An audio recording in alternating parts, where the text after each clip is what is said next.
Le morning, les GG, tout sur les dessus de l'actu, les grandes gueules. Parler beaucoup, manger l'argent, voyager beaucoup seulement, mais travailler beaucoup, créer des choses, emploi des jeunes, non, non, non. Les dirigeants africains, les dirigeants sont comme ça. Les grandes gueules. Merci de nous rejoindre dans cette émission Les Grandes Gueules. 3 moyens pour réagir à nos sujets. GG au 93 si vous êtes abonné Orange, vous faites le 657 39 13 13 ou sur le www.espacefmguinée.info ou autrement, vous allez carrément sur Twitter, hashtag espace GG et le soir, vos messages vont défiler à la télévision. Et tous les soirs également, vous avez rendez-vous avec cette équipe et cette émission à 18h sur Sud FM 99.4 dans la zone spéciale de Conakry. En province, vous nous écoutez à la radio sur nos différentes antennes régionales 99 et 99.7. Merci de nous regarder également à la télévision depuis Sigiri. Bienvenue dans cette émission. La une, lutte contre la corruption et les malversations financières. Un premier acte fort du nouveau Premier ministre, Dr Ibrahima Kassory Fofana. Celui-ci l'avait promis, il annonce les couleurs déjà. Il sera sans quartier pour les prévaricateurs et autres fossoyeurs de l'économie guinéenne.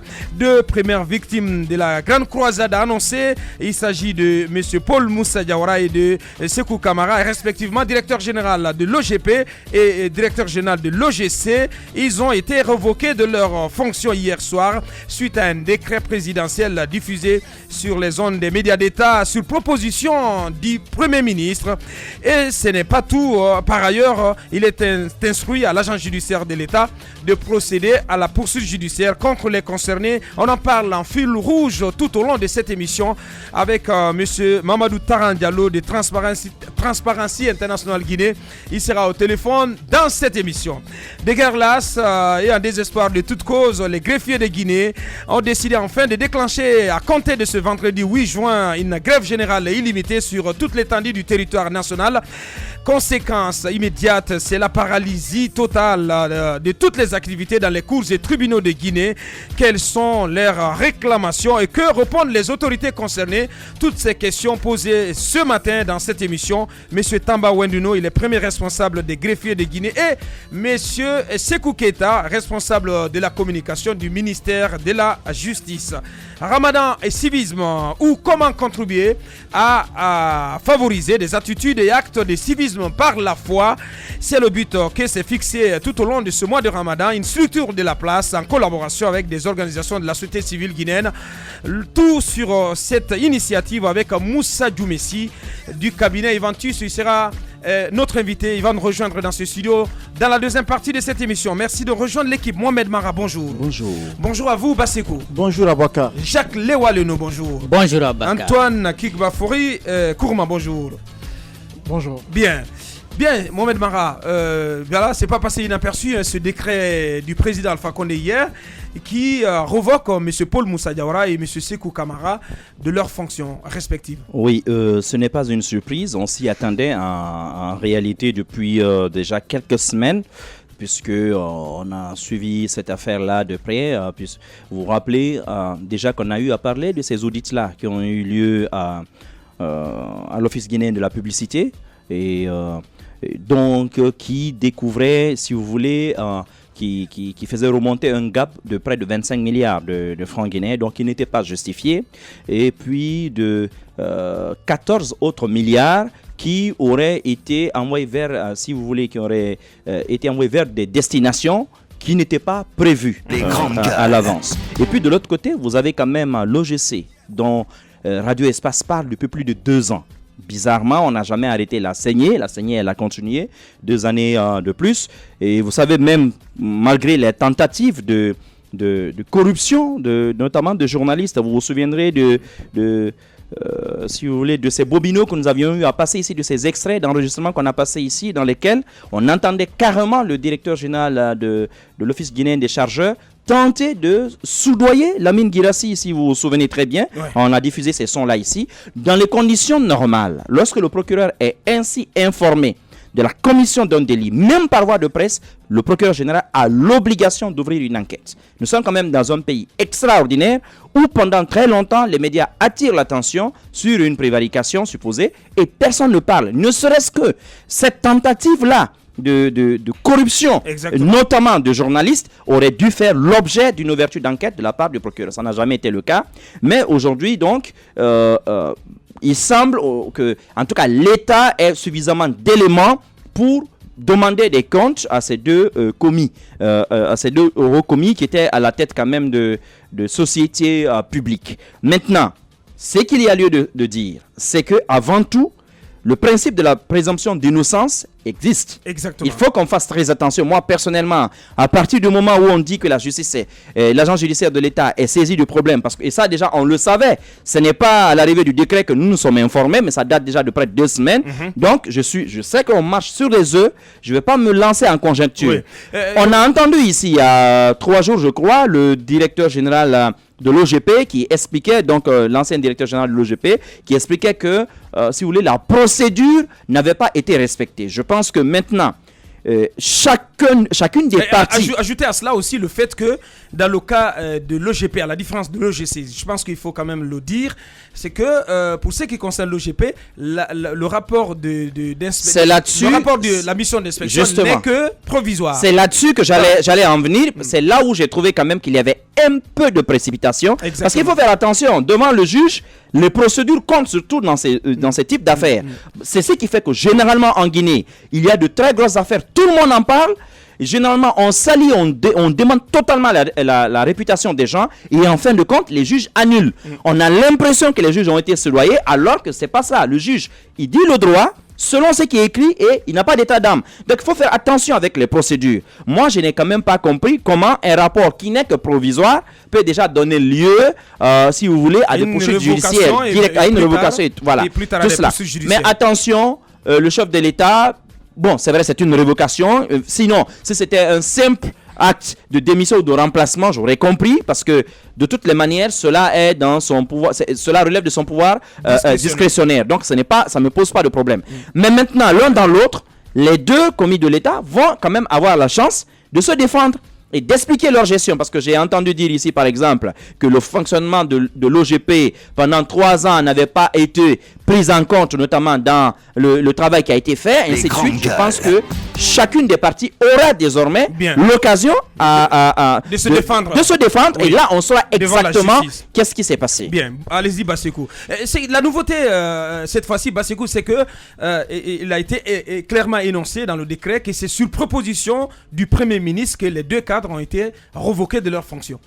En tout cas, c'est, à mon avis, la matérialisation... C'est un signal fort. Hein. Oui, c'est la matérialisation d'un certain nombre d'engagements que le nouveau Premier ministre Kassori Fofana, vous le savez, a pris en annonçant que parmi ses priorités, il va bien figurer ce qu'on appelle la lutte contre la corruption. Et il va le redire plus fort le jeudi prochain devant l'Assemblée nationale. Les détournements de fonds, des malversations financières. Depuis 2010, vous le savez, depuis l'élection du professeur Alpha Condé à la magistrature suprême du pays, dans son entourage, des ministres à tous les niveaux, ceux qui gèrent les régies financières, vous le savez très bien, beaucoup se sont rendus coupables de malversations financières.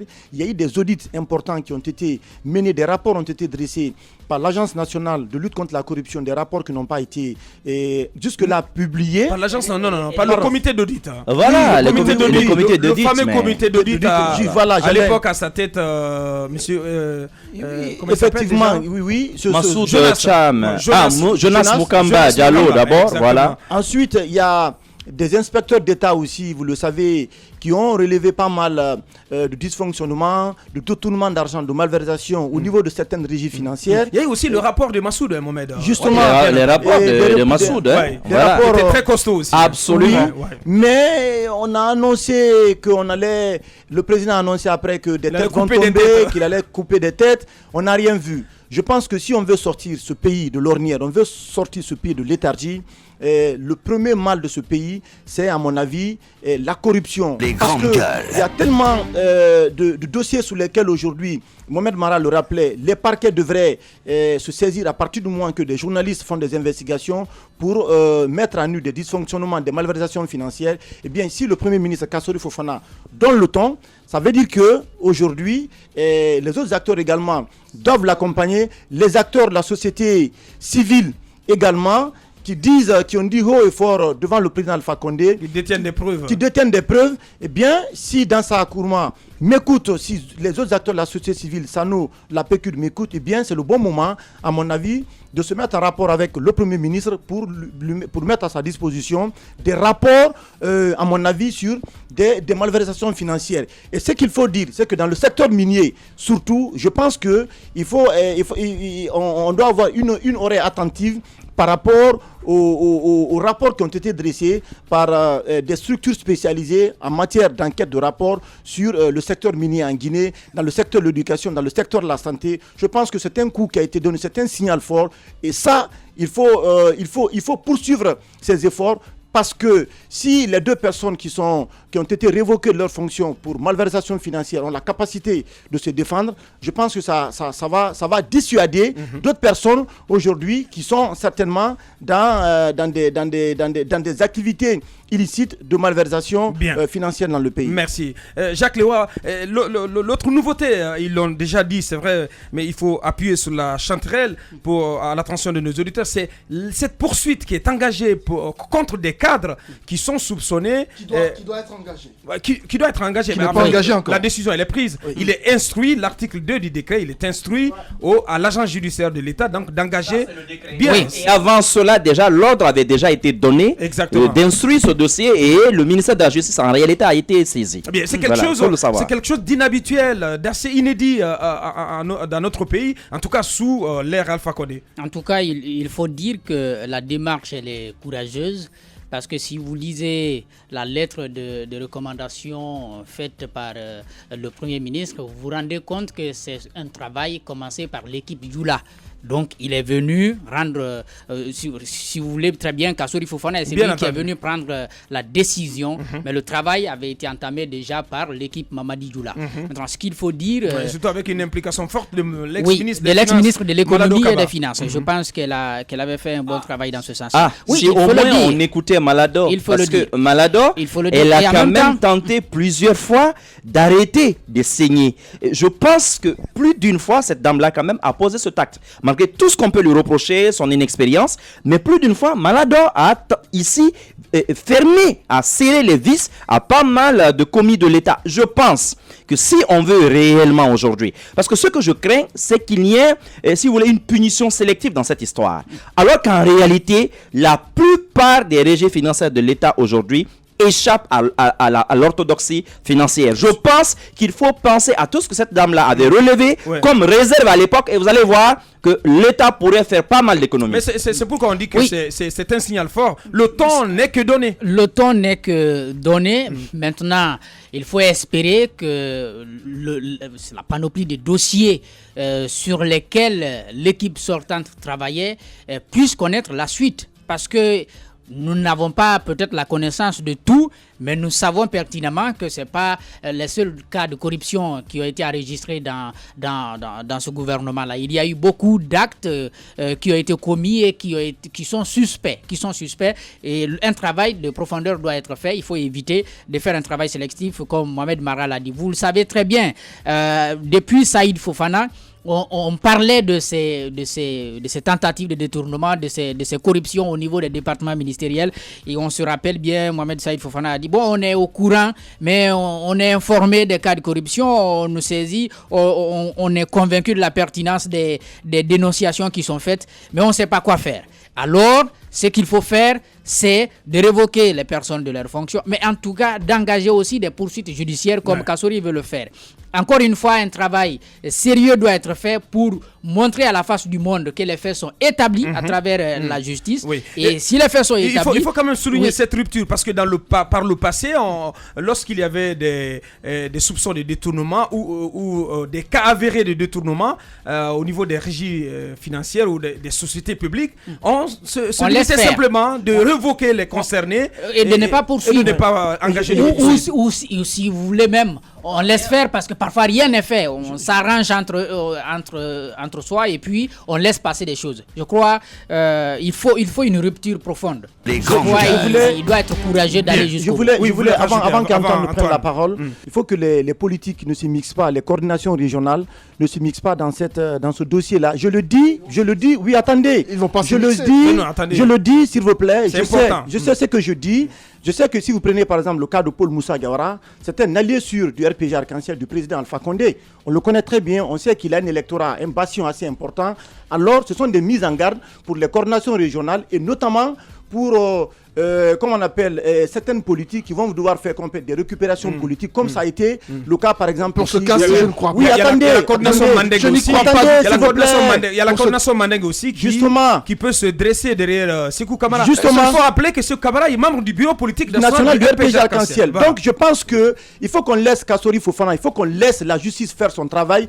Les coordinations régionales, les politiques n'ont qu'à s'éloigner de ce dossier-là, parce que si on connaît un aboutissement dans ce dossier, ça va permettre à d'autres régies financières, à d'autres directeurs nationaux, à d'autres ministres de pouvoir s'expliquer sur leur gestion. Voilà la précision que je voulais apporter. Merci Antoine, et merci plutôt Basseko. Allez-y Antoine. Cet appel, il est certes important, mais je ne crois que ce n'est pas la peine, parce que je ne crois pas que les coordinations s'en mêlent. Je ne crois pas à cela du tout. Apparemment, tu n'es pas en Guinée. Je suis sur la planète. Je pense que tu vis sur Pluton. Tu n'es pas du tout sur la planète Terre et dans le pays qu'on appelle Guinée. Tu vis sur Pluton, c'est clair. J'en suis sûr. Ils ne s'en mêleront pas. Ça, j'en suis convaincu. Alors, ce que j'ai envie de dire... Tu es trop naïf ce matin, honnêtement. Merci beaucoup merci de relever ce matin. Parlant de ce décret pris par le président sur la demande de Kassori Fofana, il faut dire que, certes, il a parachevé le travail de Mamadi Youla, mais c'est sur recommandation aussi du PCA à l'époque, dirigé par Bantamasso. Il faut dire que Bantamasso, en dirigeant le CA de l'OGP, a mené ce travail. Je me rappelle que j'ai eu un entretien avec lui. Il a estimé qu'il y a eu assez de gaps qui ont été enregistrés dans la gestion de Paul Moussa Diawara. Et on se rappelle encore de ce bras de fer qu'il y avait entre les deux hommes. Ce n'est pas exclu.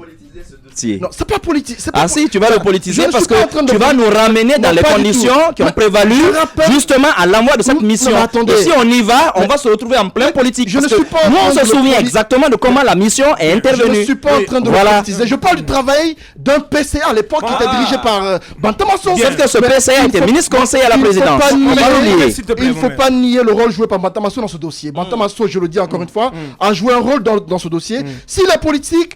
C'est pas à moi de le dire, c'est à ceux-là qui ont mené l'enquête. Paul Moussa reste convaincu que c'est un acharnement politique. Dans tous les cas, on se souvient qu'il y a un bras de fer qui, jusque-là, n'est pas encore fini entre Paul Moussa et Bantamasso. Il faut le rappeler tantôt.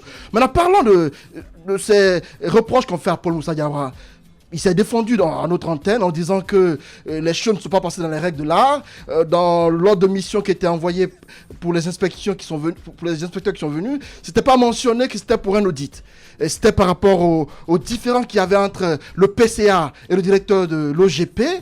Une fois encore, il faut rappeler que ce PCA dirigé par Bantamasso, à sa venue, avait clairement indiqué son mécontentement vis-à-vis de Paul Moussa Diawara. Et donc, souffrait que je dise que c'est Bantamasso qui est à l'origine des malheurs de Paul Moussa Diawara. Et donc, il y a eu d'autres choses. In fine, quand même, c'est un rapport provisoire concernant l'OGP. Il est provisoire. Bien. Il est provisoire, mais il ne faut pas nier aussi les rôles importants joués par Paul Moussa Diawara à l'OGP. Et l'OGP dans un trou, Paul Moussa Diawara réussit tout de même à le faire émerger. Il réussit tout de même à faire de l'OGP un office important. Parce que grâce à lui, la plupart des régions du pays ont eu des agences de l'OGP. Grâce à lui, l'OGP pour ceux qui ne le connaissaient pas, ont réussi à le connaître. Plus de 300 travailleurs sont à l'OGP aujourd'hui. C'est l'œuvre de Paul directions Moussa Diawara. régionales et des directions communales. Il a certes commis des erreurs dans sa gestion, mais ne nions pas les efforts importants qu'il a fournis à l'OGP. Je tenais à le rappeler tantôt. Bien. À part l'OGP et l'OGC, il faut rappeler le cas de la Sogiac. Son directeur a été révoqué, mais il n'y a pas eu d'action prise contre lui. Je ne comprends Quel pas. directeur? De la Sogiac. Non, pas du tout. C'est le Les PCA. grandes gueules. Le PCA, autant pour moi, le Voilà. PCA a été révoqué. Le PCA a été révoqué parce qu'il voulait inscrire à l'ordre du jour d'une réunion du conseil d'administration à Paris un point concernant des soupçons de détournement de plus de 4 milliards. Je pense qu'il s'est plutôt trompé parce que c'est plutôt le chasseur là de ce côté qui a été débarqué. Bien, je pense que ça, ce sont des pistes sur lesquelles le nouveau Premier ministre devrait aller, le cas de la Sogiac et bien d'autres sociétés publiques. Mais moi, C'est extrêmement je important. me dis, je me dis encore une fois, il y a l'inspection d'État qui peut continuer à faire son travail. Les grandes Mais je gueules. crois qu'il nous faut nécessairement un comité d'audit indépendant qui va continuer à faire ce travail. Ça peut être très important parce que bien évidemment avec l'inspection d'État, on peut à un moment donné avoir des visées politiques pour abattre certains adversaires, mais un comité d'audit indépendant peut aider à dénicher plusieurs cas de malversation dans les départements mais justement. Très intéressant. Mais Jacques, ce Et après, que tu oublies, c'est que la nouvelle donne, c'est que Kassouri, il obtient là du professeur Alpha Condé, c'est que ses C'est prédécesseurs... ce que moi je voulais relever. oui, c'est bien. C'est important. C'est bien. Moi, Parce que j'ai commencé par dire que c'est une démarche non seulement courageuse, et peut-être ce qu'on n'avait pas dit, c'est que le président de la République a accepté tout naturellement de prendre laisser le la décret. main. Peut-être même, on peut même se poser la question, est-ce que les autres avaient pris ce genre de démarche par le passé?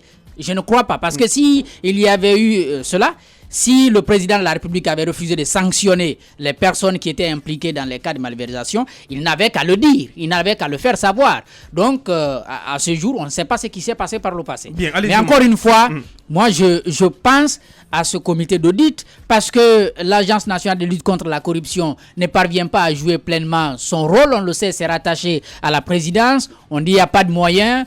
Celui qui est là ne se bouge pas assez. Pourtant, c'est à cette agence qu'on devrait s'adosser pour continuer à lutter véritablement contre la corruption, à promouvoir la bonne gouvernance. Bien, dans Mohamed notre pays. Ouattara, on l'a dit, on le redira jamais assez. C'est un signal fort, on est d'accord, mais le Premier ministre Kassouri doit aller plus loin parce que les cas de ce genre, de ce type, Dieu seul le sait. Foisonne Voilà, dans ça foisonne l'administration dans publique. l'administration, oui. Cela foisonne dans l'administration publique. En fait, il y a même un métier qui n'est pas facile. C'est le métier d'auditeur aujourd'hui des services publics. Moi, je ne suis même pas d'accord qu'il y ait un comité d'audit spécifique. Si vous connaissez ce que c'est l'inspection d'État, vous allez comprendre que des compétences, la crème des compétences en matière de comptabilité publique, qui s'y retrouvent. Il y a vraiment des gens qui sont formés, qui sont rompus à la tâche là-bas. Mais il y a un aspect que j'aimerais relever. Il ne faut pas oublier parfois l'action des ministres conseillers à la présidence sur les rapports d'audit. Parce que j'ai personnellement à ma possession en ce moment 2 dossiers sur lesquels je travaille, mais il vous suffit de voir les notes techniques, parfois de certains des ministres conseillers du président de la République, adressés au chef de l'État, et tout de suite, vous voyez le président réagir et demander par exemple à Khalil Kaba ou à quelqu'un d'autre de faire convoquer immédiatement l'inspecteur général d'État sur certains types de dossiers. Parce que tout simplement, certains de ces conseillers-là de président, généralement sont des avocats ou des protecteurs de la plupart de ces personnes qui dirigent les régies financières de l'État. Donc, il faudrait comprendre, moi j'aimerais bien que les audits continuent, mais que le président s'assure que ceux qui lui conseillent désormais, eux-mêmes sont blancs comme neige dans cette affaire, et surtout qu'ils n'acceptent pas d'interférence. S'il y a un dossier qu'on accepte que le principe du contradictoire soit respecté, et s'il doit y avoir des poursuites, qu'il y ait des poursuites pour que les gens se défendent publiquement. L'autre jour, je vous ai entendu parler d'un dossier ici avec l'ancien Premier ministre, par exemple, Soirée, notamment des fameux fonds miniers. Mais je suis tombé de nu quand j'ai entendu, parce qu'on a voulu faire croire aux gens ici dans ce studio que c'était un topo monté de toutes pièces, notamment par le CNDD. J'ai vu ces rapports-là à l'époque. J'ai vu les signatures, notamment de ces principaux cadres de l'État, avec tous les montants, reconnaissant eux-mêmes. Et ça, ce n'était pas devant le CNDD. Ouais. C'était au niveau justement de l'inspection générale d'État où ils ont été audités. Mais les sommes sont faramineuses. Vous allez voir que, par exemple, un ministre qui avait notamment ces bons de carburant, par exemple, à hauteur de 100 millions le mois, s'octroyaient sur le fonds minier, 100, 200 millions, et ainsi de suite, et on sortait l'argent comme ça, en mettant les noms parfois de chauffeurs, comme un chauffeur peut recevoir, par exemple, 15 millions, 30 millions, 50 millions de la part d'un ministre, pour quel type de mission? Vous ne comprenez pas. C'est ainsi qu'on pompe l'argent du pays. Mais le problème, c'est quoi? Il faut comprendre que parfois, ces inspecteurs d'État ont aussi peur pour eux-mêmes, parce qu'ils se font des ennemis. Ils font le travail. Et si après, il n'y a pas de poursuite, il n'y a pas de sanction, ces gens-là, ils sont jetés en pâture. C'est ça un peu le risque. Moi, je pense aujourd'hui que s'il y a du travail qui commence à être fait, qu'on respecte le travail de ces inspecteurs généraux d'État ou tout simplement des inspecteurs d'État, et que cela puisse au moins déboucher sur une procédure, comment on appelle ça, administrative s'il n'y a rien, mais aussi judiciaire s'il y a un problème. Bien, mais ouais. il ne faut pas qu'on s'arrête en chemin. Bien. Voilà. On évoquait les pistes, les cas de structures publiques vers lesquelles Kassori devrait avoir du regard, parce qu'il n'y a pas que l'OGP et l'OGC. Parce que vous vous rappelez, dans le temps, au même moment qu'on évoquait le cas de l'OGC, on évoquait aussi le cas de la société navale, Naval, la Naïm la également. marine marchande, etc. Oui, Il y en avait beaucoup. Il faut aller très loin dans cette initiative. Il faut aller, à Aboubacar Diallo, à mon ami, voir également du côté de la Direction nationale des impôts. Il faut voir du côté des douanes. Mais absolument, il faut, parce que puisqu'il s'agit quand même d'une opération de contrôle, de vérification, de voir comment les montants sont gérés, comment les taxes qui sont recouvrées au niveau, par exemple, de la Direction nationale des impôts sont gérées. Je pense que il y a la société des eaux aussi. la société des eaux de Guinée, Et même de la douane. comme on appelle la société des eaux de Guinée, vous l'avez dit, électricité de Guinée, EDG également, qui est à mon avis aujourd'hui au centre de toutes les discussions avec les délaissages que nous connaissons sur fond de surfacturation, par exemple, dans certains quartiers aujourd'hui. Je pense que les inspecteurs d'État devraient se pencher sur la question de la fourniture du courant électrique, parce que à mon avis, le cas de EDG, c'est le mal le plus commun en Guinée, c'est le mal sur lequel tous les Guinéens aujourd'hui sont d'accord, parce qu'il y a énormément d'argent qui ont été... de EDG, je rappelle quand même, a été fait. Oui, mais il y a un il faut rapport reprendre. qui date du mois de novembre, Oui, qui a été mais- publié. Et je pense qu'on a même reçu EDG ici pour s'expliquer justement sur le contenu de ces rapports-là. Oui, mais- À ce niveau, il n'y a pas de problème. Mais par contre, Non, mais il y a même des non, ce petites n'est pas fini. sociétés, Ce n'est des pas petites fini. entités Le cas de de l'État. EDG, si vous me permettez, ce Oui. n'est pas Allez, Mohamed, fini. tu vas prendre Ce n'est la pas parole fini. après. Ouais. L'État, Vous avez tout le temps ce matin.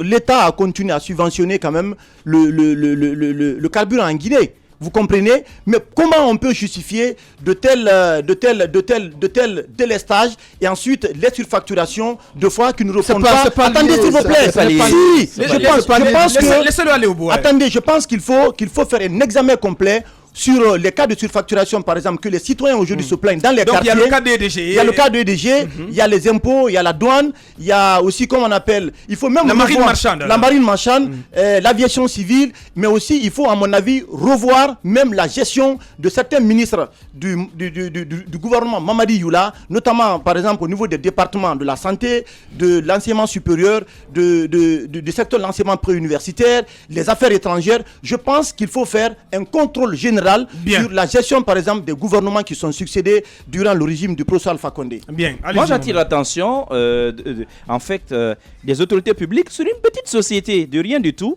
Je ne connais même pas le nom, mais qui, en ce moment, est en train de collecter de l'argent sur les automobilistes à Conakry, à raison de 300 000 francs par véhicule.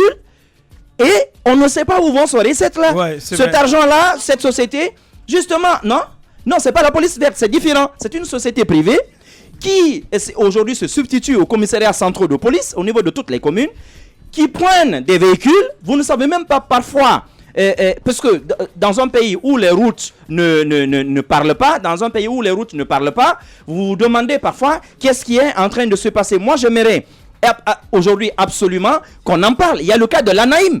Vous vous souvenez qu'au niveau de l'Anaïm, on est allé fermer les locaux de l'Anaïm à un moment donné. On a pris l'ensemble de la documentation qu'on a débarqué sur la table du chef de l'État.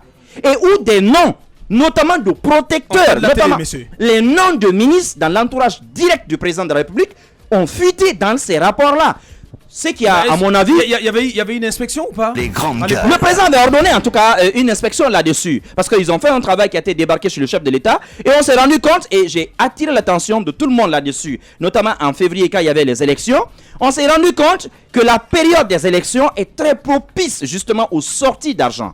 Quand je pense au cas... Je pense que c'est en cela aussi qu'on peut peut-être trouver des circonstances atténuantes. J'ai dit peut-être les circonstances On ne peut atténuantes. pas. Attendez un moment, je vais Oui. aller au bout. Oui. Des circonstances atténuantes probablement à M. Paul Moussa Diawara, qui est quand même politique et qui s'est saigné aussi dans le cadre... Non, attendez quand même, dans le cadre des élections. Je ne justifie pas, s'il te plaît. Dans les deux ne nous cas, amenez pas sur ce dans qu'est les deux Aboubacar cas, Diallo. non, il y a quelque chose de similaire qu'Aboubacar veut Voilà. relever. C'est que on se rappelle que dans le cadre de l'ANAïM, si je prends le mois de septembre 2015, j'ai encore le chiffre dans la tête, vous aviez 500 millions de francs guinéens qui ont été décaissés, j'ai encore les rapports, par le DG. Il dit que c'est la contribution du directeur général à l'effort de campagne. Le 500 millions de francs guinéens pour le DGA, on dit frais de campagne. 600 et quelques millions pour une certaine Bintou, dont je vais taire l'identité pour le moment, et qui est très proche du président. 400 et quelques millions pour Vieux Dabo, qui est très proche du président. 200 millions pour un ministre en fonction, ainsi de suite. Tout ça, on dit pour l'effort de campagne.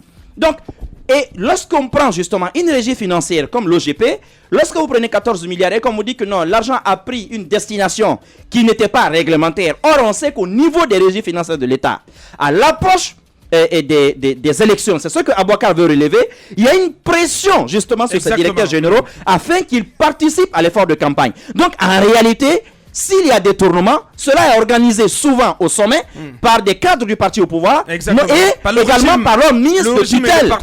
Justement, et par leur ministre de tutelle, c'est la pagaille. Contraindre à sortir l'argent. Merci Mohamed. Ça, c'est la pagaille. Ça, c'est la pagaille. Parce que, à mon avis, même on n'a jamais réussi ici quand on dit c'est pas plafond, c'est pas plafonnement, dépenses de plafonnement. On n'a jamais réussi à contrôler ça ici. Je suis d'accord. Le parti au pouvoir fait ce qu'il veut, il investit de l'argent, il prend de l'argent partout pour investir. Mais moi je me dis que ça ne s'explique pas. Parce que le problème c'est quoi? C'est que si les gens, disons le parti, s'est appuyé sur les directions générales, les directions des régies financières pour financer la campagne électorale, au directeur, voilà l'occasion, voilà l'opportunité d'expliquer cela à la justice. Comme ça, ça peut aider quand même dans l'avenir à moraliser un peu le fonctionnement des partis au pouvoir.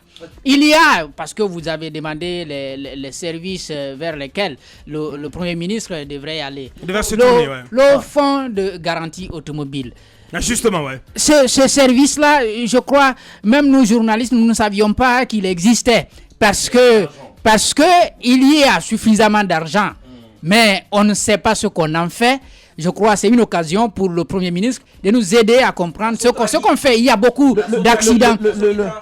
Sotragui maintenant. Justement, le port autonome de Sotragui qui est décédé. Avec cette dame-là, avec sa gestion, vous le savez, oui, parce que on a évoqué... En ce moment, vous vous rappelez, dans cette émission, ce cas qu'on avait évoqué. On évoquait le cas d'une prétendue affaire de détournement de 30 milliards de francs. Concernant un projet d'éclairage public également de ce côté, on avait évoqué le sujet ici, des montants en réalité dont on avait sur lesquels il y a des doutes. Il y a des doutes. Je pense que la gestion du port autonome de Conakry doit faire l'objet également d'un audit de la part des inspecteurs d'État. Merci. Allez-y, Antoine. Avec Mohamed Lamine Doumbouya du budget, on l'avait constaté avec ses réunions avec les différents EPIC. C'était bien.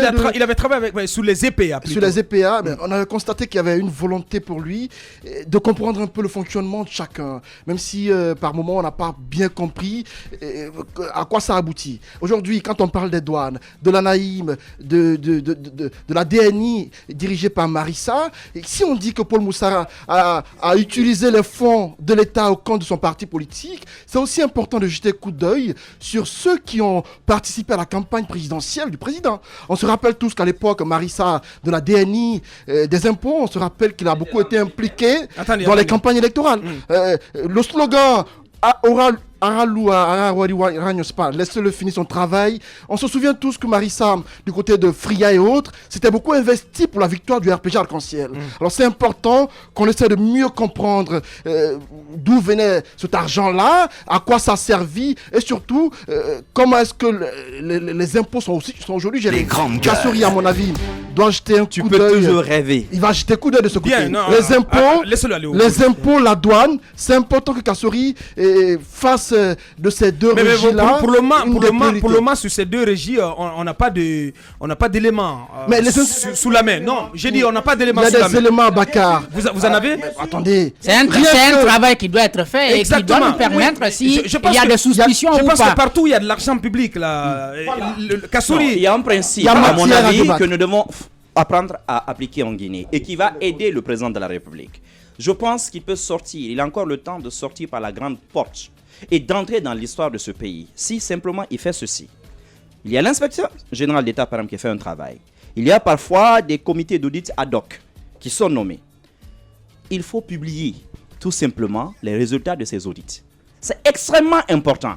L'initiative, par exemple, aujourd'hui, Open Government, exige de l'État, par exemple, que toutes les informations, notamment qui intéressent le grand public, soient publiées. Moi, je me souviens encore d'une autre note technique, Oui. notamment de l'un des ministres conseillers du chef de l'État, je crois que c'est le ministre Madi Kaba, sur un dossier particulier, je n'ai pas encore bouclé l'enquête, où il dit si ce dossier, monsieur le ministre, et il dit, monsieur le président, ce dossier, ce rapport n'est que pour le moment provisoire. Il dit que ce n'est que provisoire, il dit, mais si surtout la presse s'en empare, ou l'opposition s'en empare, eh bien, imaginez les conséquences politiques. Bien. Je pense que ce type de calcul freine souvent le chef de l'État. Ouais, je crois que- Il faut et c'est- apprendre et à c'est pour cette publier ces résultats Justement, ailleurs. Mohamed, c'est pour Quand cette il y a raison- un audit, le rapport, il tombe sur le site internet du gouvernement dans l'heure qui suit. C'est le Justement, minimum qu'il justement, faut Mohamed. faire en Guinée. Il Justement. faut obliger ces gens-là à les publier. Justement, Mohamed, c'est pour cette raison que le chef de l'État laisse la main à son premier ministre, à son nouveau premier ministre, donc il va sévir. Parce que le président Alpha Condé, il est otage de ses arbitrages politiques. Qu'il le laisse pour longtemps. Il y a un service. Qu'il le laisse pour longtemps. Et ceux qui le connaissent, c'est un faux dur. C'est un faux dur. C'est vous qui- Bien, allez. Non, il a besoin d'être aidé. Mais Il y a- qu'il le laisse il y a un longtemps. service, il y a un service qu'on semble ignorer, mais qui, à mon avis, doit attirer les attentions. C'est le cas de la Caisse nationale de sécurité sociale, dirigée par Malik Sankon. C'est un service. C'est un épique, hein. C'est certes un épique, mais c'est important qu'on y jette coup d'œil. On se rappelle tous de Ouais, cette mais comme manifestation. il faut jeter coup d'œil partout, Partout, Antoine. partout. Non, il C'est le la faut, proposition attention, de là-bas ce c'est travail. criard. Il le faut, c'est criard, il a raison. Allez-y. Vous avez quelle preuve? Alors, moi, je vous donne un exemple. Vous avez quelle preuve? Je vous donne Il y a alors un cette exemple. Non, je vous donne un exemple, puisque tu me demandes. Mais vous faites des Non, affirmations. puisque tu me là. demandes. Oui. Bien. Je vous ramène à un simple numéro. Je ne retiens plus le numéro du journal Le Lynx, qui avait mis au grand jour, notamment des cas de recrutement frauduleux qui n'obéissent, attention, des recrutements fictifs. On a même les noms qui ont été publiés. J'ai encore le numéro. Chez moi, ça c'est un. Secondo, je vous donne un exemple. Demandez à toutes les femmes qui sont dans les entreprises aujourd'hui et qui sont immatriculées à la Caisse nationale de sécurité sociale, lorsqu'elles tombent en grossesse, alors que l'article, je crois, 304 ou 303 ou 304 du Code du travail les protège et affirme que 50% du salaire est pris en charge par les entreprises et que l'autre 50% est pris en charge notamment par la Caisse nationale de sécurité sociale durant les 12 semaines de comment on appelle ça, les 14 semaines de congé de maternité. Bien. Vous savez ce qui se passe?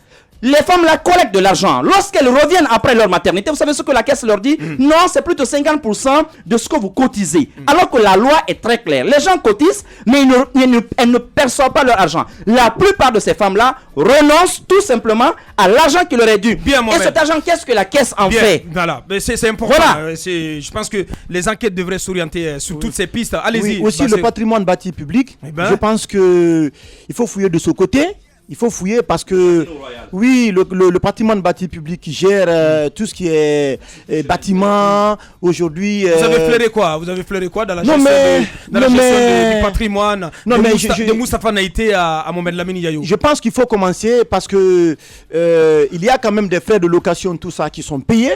Et logiquement, il y a un compte qui est domicilié du côté de la Banque centrale. En réalité, c'est là-bas. Ça, c'est le loyer de la cité. chemin de Justement, fer. je pense que c'est comme ça, ça doit se faire. Mais est-ce que.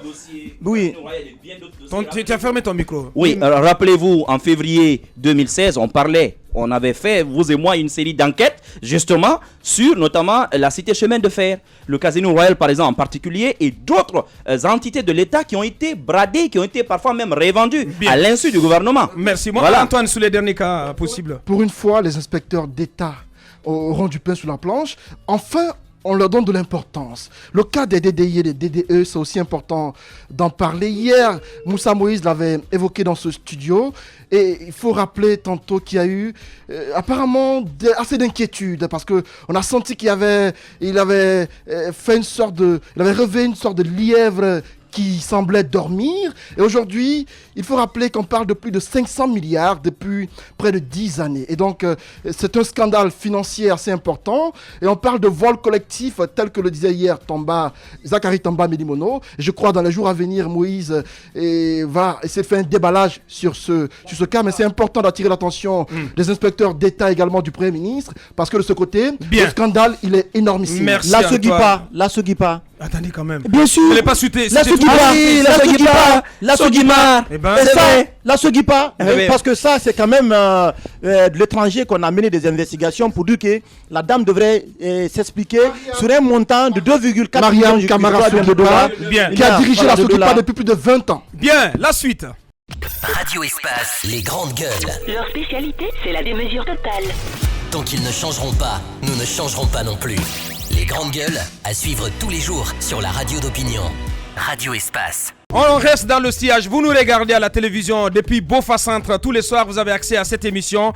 On le rappelle, depuis l'entame de cette émission, lutte contre la corruption et les malversations financières. Un premier acte fort du nouveau Premier ministre, Dr Ibrahima Kassory Fofana. Celui-ci l'avait promis, il annonce les couleurs déjà. Il sera sans quartier pour les prévaricateurs et autres fossoyeurs de l'économie guinéenne. 2 premières victimes de la grande croisade annoncée. Il s'agit de M. Paul Moussa Diawara et de Sekou Kamara, respectivement directeur général de l'OGP et directeur général de l'OGC. Ils ont été révoqués de leurs fonctions hier soir suite à un décret présidentiel diffusé sur les ondes des médias d'État sur proposition du Premier ministre. Et ce n'est pas tout, puisque par ailleurs, il est instruit à l'agent judiciaire de l'État de procéder à la poursuite judiciaire contre les concernés. On en parle dans cette émission. Dans un instant, monsieur Mamadou Tangan Diallo de Transparency International Guinée qui va se prononcer sur cette actualité. Les greffiers de Guinée donc qui partent en grève à partir de ce vendredi 8 juin 2018, une grève générale illimitée donc dans le secteur de la justice. Conséquence immédiate, c'est la paralysie de toutes les activités dans les cours et tribunaux de Guinée. En d'autres termes, donc l'arrêt de tout jugement donc devant nos tribunaux et devant nos cours. Quelles sont leurs réclamations et que répondent les autorités concernées? Tour à tour, en début de la deuxième partie, M. Tamba Wenduno, premier responsable des greffiers de Guinée, et M. Sekou Keita, il est responsable de la communication du côté du ministère de la Justice. Et un peu plus tard, vers la fin de cette émission, on s'intéresse à cette initiative portée par le cabinet Eventus Moussa Djoumessi, et donc qui sera avec nous dans la deuxième partie pour nous détailler tout ceci. Il s'agit de Ramadan et civisme, ou autrement, comment contribuer à favoriser des attitudes et actes de civisme par la foi tout au long donc de ce mois de Ramadan. On nous signale déjà que M. Mamadou Tangan Diallo est en direct. Bonjour M. Diallo. Bonjour. Bienvenue dans cette émission, M. Diallo. Oui, monsieur Diallo, par décret présidentiel, vous l'avez suivi hier, 2 responsables, 2 directeurs généraux, celui de l'EGP et de l'Office des chargeurs, révoqués pour malversation financière. Est-ce que c'est un signal fort qui a été initié par le Premier ministre Kassory Fofana dans le cadre de la lutte contre les détournements de fonds et les malversations financières? On peut dire oui que c'est un début dans la lutte contre le détournement des deniers publics. C'est un processus qui n'aurait jamais dû s'interrompre. Et maintenant qu'on reparte, il faut insister pour que ça ne soit pas, comme on dit, un coup d'éclair, que ça soit un processus continu et permanent. Bien. Et de votre côté, comment est-ce que vous analysez cette initiative quand même, cette action qui est enclenchée contre les malversations financières? Vous savez que tout détenteur de pouvoir public ou tout gestionnaire de fonds publics doit être évalué, contrôlé et sanctionné en fonction des résultats. Donc, c'est ce processus qui, si vous voulez, n'est pas fonctionnel depuis un certain temps dans notre pays. Sinon, chaque année, quand il y a ce qu'on appelle les rapports d'activité annuels. Quand vous êtes bénéficiaire d'un budget ou d'une allocation de l'État, chaque année, vous produisez un rapport annuel. Alors, on peut procéder de deux manières. Il y a les rapports d'activité, parce que vous êtes soumis à des obligations de compte rendu et de redevabilité. Et la deuxième chose, c'est qu'en dehors de ces rapports d'activité et de vos propres obligations de redevabilité, c'est qu'on peut vous contrôler de façon inopinée les inspections dont vous avez largement parlé ce matin. Donc, il faut recourir à ces pratiques et effectivement faire en sorte que chaque année, qu'il y ait des rapports d'activité et que chaque fois maintenant, soit qu'un citoyen, soit qu'un travailleur d'une entreprise ou la presse comme vous avez des indices et qu'il y ait des dénonciations et qu'on puisse vérifier sur place. Bien. On a suivi le président avec la société civile qui disait n'avoir pas de preuves par rapport au cas de corruption dans le pays. Est-ce qu'à votre niveau, vous avez également mené des enquêtes et quels sont les éléments que vous avez sous la main concernant des régies financières ou encore des cas de corruption? Des sociétés publiques. Alors, vous savez, c'est la question centrale. Comme vous l'avez énoncé dans beaucoup de vos émissions, alors, c'est la production des preuves. Pour qu'il y ait des preuves, il faut que vous ayez accès à des dossiers. Et si on n'a pas accès à des dossiers, eh bien, il est difficile de constituer des preuves. Mais, et la presse, et les acteurs de la société civile, nous sommes des réceptacles des plaintes de citoyens, des plaintes de travailleurs ou des dénonciations. Ce qu'on peut, c'est porter cela à l'attention de l'autorité. C'est à l'autorité d'envoyer une mission comme celle qu'on a pour vérifier est-ce que ce qui vous a été reproché est vrai ou faux. Quand c'est faux, eh bien, on classe, et quand c'est vrai, effectivement, on entreprend des mesures. Donc, systématiquement, est-ce que vous ou moi, citoyen, je peux aller demander à un directeur général, donnez-moi les pièces de vos dépenses de telle et telle autre chose. Oh, ils ne donneront pas. Mais lorsque vous êtes nanti d'un ordre de mission, signé de l'État guinéen qui vous a mis en place, vous arrivez, vous demandez des comptes, ils sont obligés de produire les pièces. Bien. C'est la raison pour laquelle, et la presse, et les citoyens, nous restons dans le domaine de ce qu'on appelle la dénonciation. Maintenant, la détection, en réalité elle-même, est une fonction régalienne de l'État, par des preuves, par des inspections. Monsieur Mamadou Taran Diallo de Transparency International en direct dans cette émission. Dernière question. Et est-ce que monsieur Taran, finalement, vous avez de l'espoir avec ce gouvernement? Parce que quand Ibrahima Kassori Fofana est arrivé, il a dit qu'il va lutter contre la corruption. On a fait une large communication sur ces déclarations des biens et puis ces sanctions qui tombent. Lorsque vous regardez les précédents gouvernements et vous voyez ce qu'ils commencent à faire, et est-ce que vous dites qu'on peut garder de l'espoir? Et puis, est-ce que M. Diallo, vous-même, je parlais tantôt de cette société qui est en train en ce moment de poser des sabots sur des véhicules un peu partout à Conakry et perçoit indûment de l'argent. Est-ce que cela a attiré votre attention en tant que structure de la société civile? Bien, ce qu'on va faire, M. Diallo, vous allez rester en repérage parce que la radio, c'est l'heure. Nous allons marquer une pause pour nos obligations commerciales. Derrière, on revient pour continuer ce débat.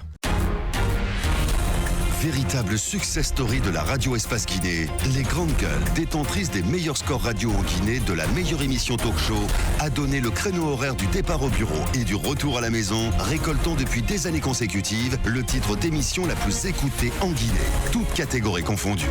Un grand total de plus de 5 millions d'auditeurs ont été fidèles au talk show Les GG, diffusé jour après jour sur toutes les stations du réseau Adafo Média de 9h à 10h30, un exploit qui restera longtemps dans les annales de la bande FM en Guinée.